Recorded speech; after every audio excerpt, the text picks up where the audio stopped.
The Race to World First is the biggest event that World of Warcraft has ever seen. The only way to handle the pressure of 100,000 people watching you is to pretend they're not there.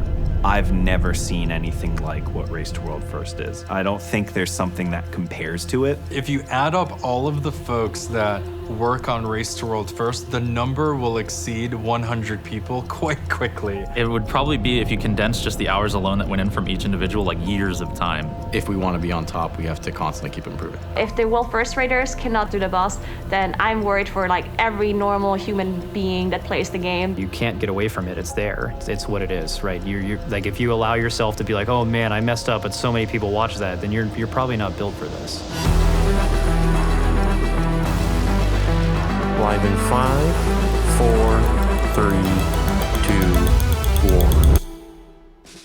The servers are up, and so are we, as the Team Liquid Alienware training facility gets rolling for the start of the Race to World First. Everything is out as well. Normal, heroic, mythic, mythic plus, all at the same time. Nothing we've ever experienced before.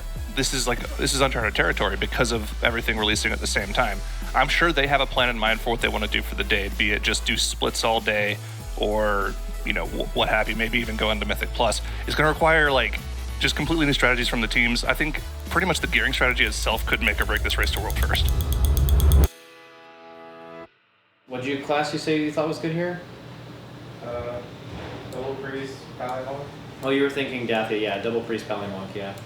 For a 4 heal of this, but potentially a lower heal if Dryny can still heal on the boss with the rogues. Our preparation really starts around raid testing, which is about 3 or 4 months before now. And you get to see, an initial thing of all the fights you're doing, and then you get an idea of the damage profile and what classes you need to bring in case of that. So I would say it starts about 3 or 4 months before. There is a few month downtime after the last race and before the new one. We prepared more this time than any time before. That's something I would say we've taken very seriously, as well as outside distractions. We've virtually removed all of them. No one is on Twitter tweeting anything or looking at it. You're leaving or muting every Discord you're in that is not directly associated with this. You're not playing other games at the event. All of these things are massively different than anything we've done before. You're not looking at Twitch chat, things like that. So just in general, taking the preparation process and the performance much more seriously. With the raid being released on all difficulties at the same time, it makes preparation a little more important. We're more crammed for time in terms of figuring out things when it comes to strategy, class balance, even the day-to-day when it comes to how much gear are we acquiring before the raid, during the raid, what our plan for splits are. In terms of my personal interface with that, I've been told what to do, but I'm sure it's been a lot of work for everybody else who's working, especially our analyst team, who have spent hours just kind of prepping for all this stuff. But yeah, it's just a lot more pressure and it's more time crunched. Okay, the level of detail that goes into planning a race. When we're planning something like this, there's a ton of different aspects we have to plan for. We have to think about the players. We're flying 40 plus people on a guild to come perform here. We're thinking about broadcast production, which in and of itself is a massive undertaking. We're thinking about all of the creative that goes along with the broadcast, with a campaign like this, as well as all the marketing that goes along with something like this. So when we start planning, and I think the details of that, it's a massive scope. For Race to World First, for planning it, honestly, you could say that we've started planning it from the beginning of time. We prepare for everything and nothing at the same time. Everything's really planned out, but since we have so much time where we're live, we kind of just are ready for any scenario that could possibly happen, and we're sort of ready to jump in with any idea. I usually start prepping for the Race to World First class as soon as any information about the raid goes live, because I want to see how the bosses change. So as soon as PTR or beta goes up, that's what I'm digging into. I spend hours upon hours on figuring out how they work. I do testing, I look at other people's testing, and as soon as the race is running, it's basically 24 hours, 7 days a week. If we didn't have an incredibly qualified team of analysts, officers, people who put quite literally countless hours into Google documentation, statistics, mathematics, just probability, encounter design, abilities. If we didn't have these people as the backbone of the guild, we probably couldn't function. So the amount of work that goes into that is quite literally countless, thousands of hours just leading up to a race like this. And Waveform with the production, watching them unload the truck with quite literally hundreds of crates of production equipment, casters who arrive here days in advance and sit down and just have planning meetings on strategy and get caught up with players to make sure that they have the knowledge and the analytics that they need to do their job to the best. And then again, we have people like the production team here doing shoots like this, telling our story, right? Because I can't wait until 40 years from now when I get to show my kid that I used to be cool, right? So, I mean, there's so much that goes into these and so many people. There's like hundreds of people around at any day. It takes a village to raise a child, and the child is this Race to World first, so. As you guys know, you've probably been watching, we are in normal splits. Raiders are still going. We're having 3 groups at the same time, so they can quickly gear up. Previously, you would have seen our splits be like super stacked, like one type, right?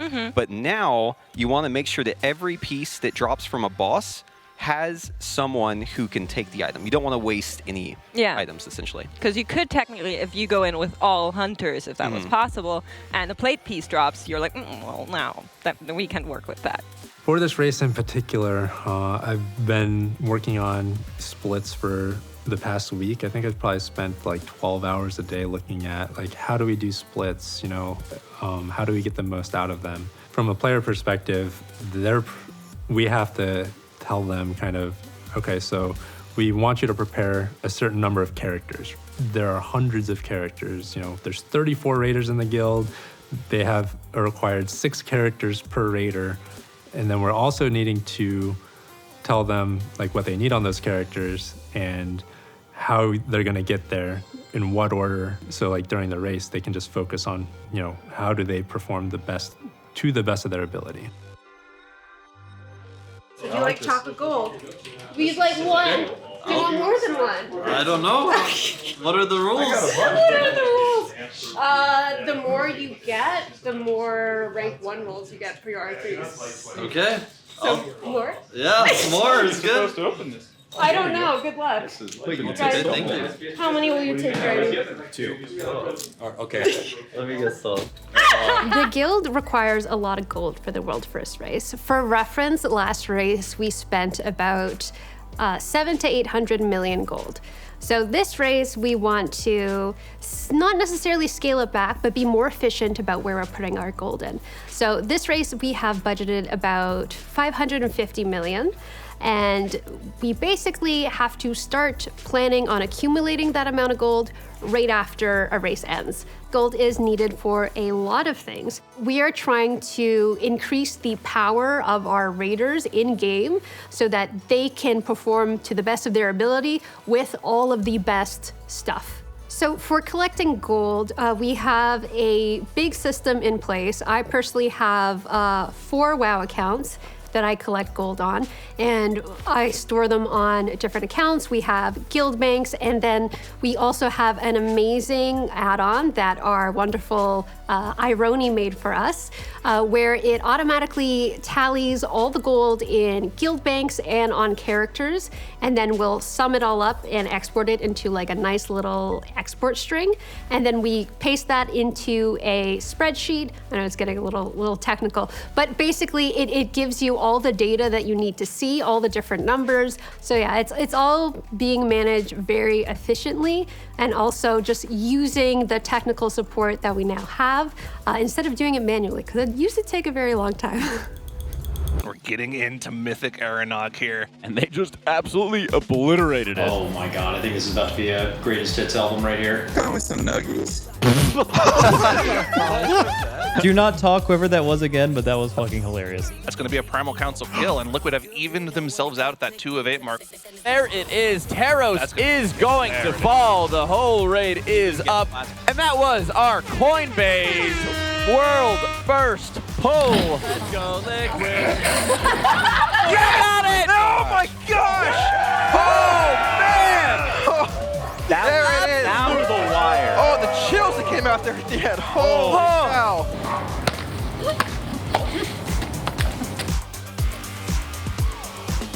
Yep. How does it feel to get another boss down? It feels really good, especially that boss. It's like a tight DPS check. Also big morale boost. Now we're like a boss up on Echo, so feeling good. We have some mythic Razagath in front of us here. So this boss, Razagath, that we're looking at has never been tested on the PTR. We never saw this fight, especially not on Mythic. Oh my gosh. How do you survive that? Early learning pains, but thankfully both guilds have reached this boss at the same time. Once again, congratulations to Echo on their kill, and this is going to be, this is shaping up to be quite the race. So at 65%, the boss will go into intermission, will be immune to damage. That's why when you see Liquid first and Echo second, it both says like the same percentage. That's because the boss is basically immune at 65%, so they're both progressing the intermission. Wind is very strong. So I'm from Florida. We have hurricanes. Our mechanic's called hurricane wind. Gotta say, pretty strong hurricane, maybe category 7. But yeah, the fight's going well, I would say. 245 pulls in, we're still wiping in phase 1. I think they can do it. The problem is, of course, the consistency, right? They need to get through phase 1 and the first intermission phase more often to be able to progress phase 2 properly. Mostly right now, the main problem is that the pushback is just so powerful, and with current gear, beating pushback number 6 is not really possible. Pushback number 7 is pure death. 6 is very scary for a lot of classes. And the first intermission looks really, really tough. How are you feeling about today? Feeling good, but I didn't sleep that much, so I'm not feeling that great. Okay. What is there to expect for the race today? Hopefully some P2 progression, hopefully get to see second intermission. First intermission looks pretty rough, so we need a lot of coordination to get through it. Hopefully we can put that together today. Do you think the boss is gonna die today? Die, yes. Today, unlikely. Probably late tomorrow or early Friday. We just barely managed to get into phase 2 now. There's 2 more phases, basically. And we're missing damage, which is worrisome because they already did all of their splits, which means that if they actually need to farm more gear, we would have to wait another reset. And it's so close to Christmas. So I really hope that there maybe are some possible nerfs coming in from Blizzard to maybe make the shields not so brutal and the damage requirements not so high. Because, yeah, I think the Raiders already did so many split raids and they have so much more gear than any normal player has. So if the World First Raiders cannot get through these shields and cannot do the boss, then I'm worried for every normal human being that plays the game that probably is not gonna get through that boss at all. So I really hope that there's gonna be some adjustments, hopefully soon.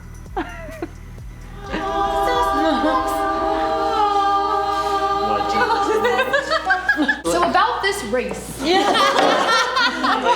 No, but seriously, what's going on? It's I saw there's this Chris and Trey all walking around having meetings with people, and this little talk of we might have to stay here on Saturday and When did that happen? Because this is happening right now. No. Last night everyone was saying it was gonna die today or tomorrow. Yeah. And now it's Christmas is canceled. Yeah, we are having the dreaded conversation that feels a little too similar to the one we had in the last race, with conversations needing to be had about what happens if the race continues longer than anticipated again, which it's starting to look like. What's the last day of broadcast? Currently, we're looking at Friday being the last day of broadcast, the day before Christmas Eve. Everybody's flights are booked so that they can make it home for Christmas, which has been the plan all along.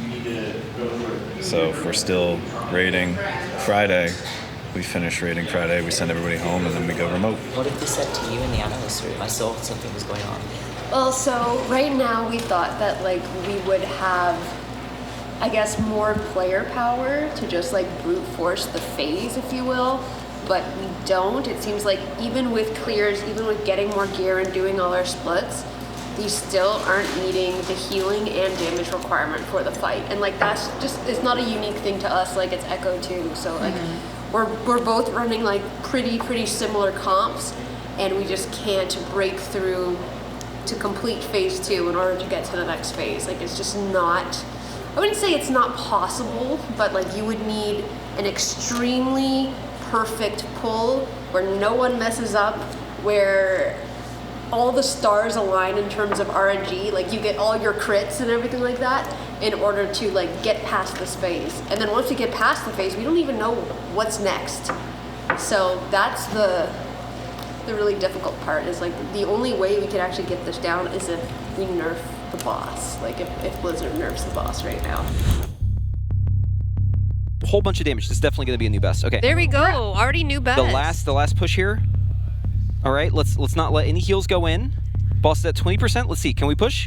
Can we see 19%? Come on, 19%. We're at orbs. Yeah. Keep soaking those orbs. All right, 19%. Let's see 18%. Come on. There's 18%. Yep. There we go. There it is. Wow. We're at that point in the race because it happens every single tier where Echo and Liquid eventually meet. It doesn't matter how far ahead we are. You go to bed and you don't know where Echo is going to be when you wake up, and it's very scary because a few times you've woken up and they've won. This is kind of when the race starts, and it's very nerve-wracking, especially when you're not, you have to just sit and watch it. Good at tank up. And that's all you can do.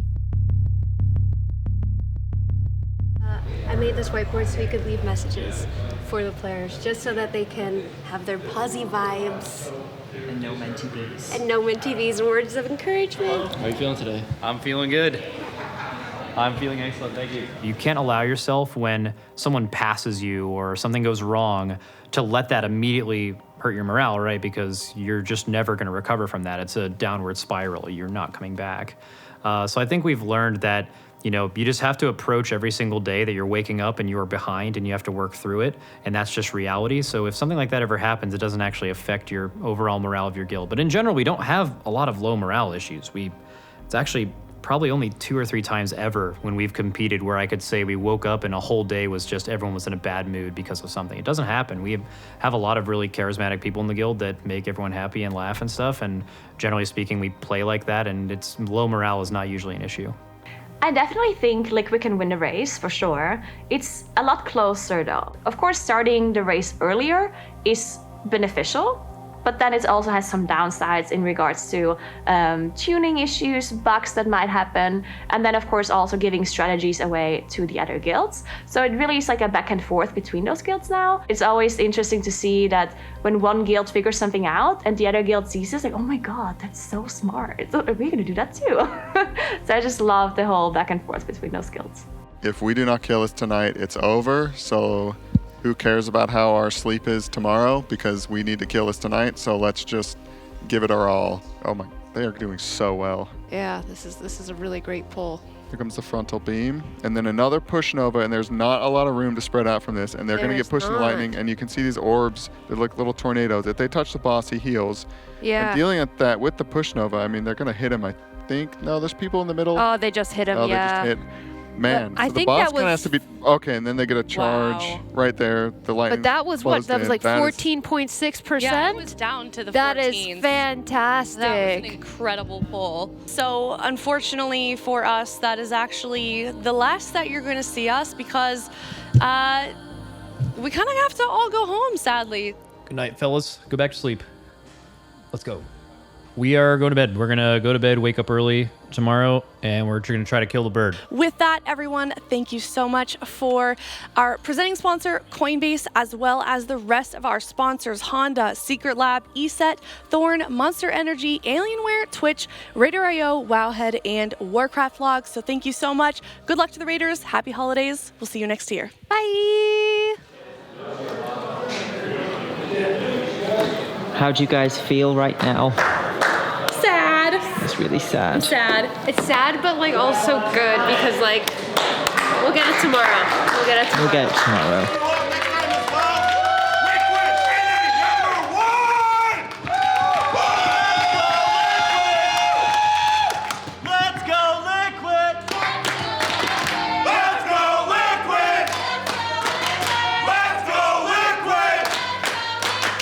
Our relationship with the guild is a bit deep, and that is because we've actually worked alongside them this is our 5th race now. So all the way back from Nyalotha, and now we're here with Bolt of the Incarnate. We've worked alongside the guild for a very long time now, and we've been able to develop a friendship with them. we're literally sitting 10 feet away from each other at all times. Like, we really just become friends and a family. And I've always said race feels like a summer camp, and I really stick to that. It's like you're seeing your friends at summer camp once again. It's great. It's really sad. It's really sad that race is over, but not officially over. Like, obviously, we were all really happy to go home to our families if we make it in time. But like, race is such an important show to us, so it's really sad to leave early. Zevi, Nick, and Lip fired up. Start looking for stacks. AG. Press AG. I'll get behind the boss. I'm gonna do that staggered. Frontal. Keep everyone up here. Okay, this is tank beam. Stagger me now. All right, this is the part Stagger that Guzzle soon? It's maybe has. Everyone, use anything you have left right now and just Guzzle. Make sure soak doesn't touch the middle. Make sure soak doesn't touch the middle. Keep that person alive with pull charge, or else. I'll send him home. Good shit. Let's go. Let's go. All done, boys. Merry Christmas. You guys have no idea how happy I am. We never forecast for playoff or victory results or top 3 results in any of our sports. I mean, we're in 15 different games. Anytime you start like doing hindsight stuff, it doesn't really work. Like, I mean, they literally one-shot it after the change, right? But if we had like a couple hours to warm up and pull, like we did, like we killed a couple hours after we started pulling, would we have killed it or been like able to do that? Maybe. This is a 5-year venture. I think this is public somewhere, but we signed 5-year contracts with all of the guild and the raiders, and for us, this is a venture into MMO, a venture into racing for World First, a venture into World of Warcraft with this guild, and you can't win them all. But one thing that we do say is we should strive to be number 1. We're the most victorious esports franchise of all time, and nobody remembers number 2 or 3. People remember number 1, and so when you fall, you just have to get back up again for the next race. And that's what we're gonna do. That's the Liquid way.